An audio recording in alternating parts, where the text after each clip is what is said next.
Kapod wantiere weche motenore kod mano, jaod bura ma Matungu Oscar Nabulindo dwaro mondo piny owacho tim lokruok e paro mar chik mar omenda mar higa ma 2023 kapok ochwale nyim od bura.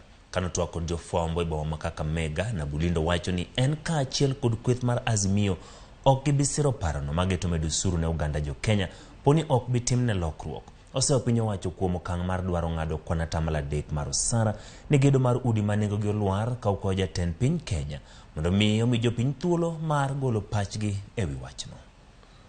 Hiyo finance bill saa zile itakuja bunge vile iko hivi, either tuiamend, tutoe ushuru irudi chini, ama tuitupilie mbali kwa ujumla, kwa sababu hatuwezi kukubali mwananchi kupewa tena uzito zaidi na hii serikali.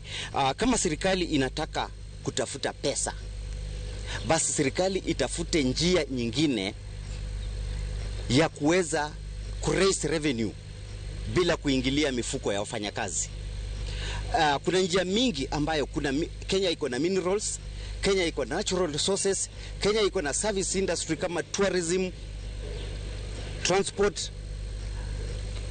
Hizi zote parastatals, they are not making money, badala yake parastatals na collapse, na huku serikali nayo inataka kuchukua pesa kutoka kwa mwananchi. Njia rahisi ambayo serikali ingefanya ili kuweza kupata mapato hayo ambayo inataka kutoza kutoka kwa mwananchi ni ku-initiate income generating projects za serikali. Jotelo mawuok e kaunti ma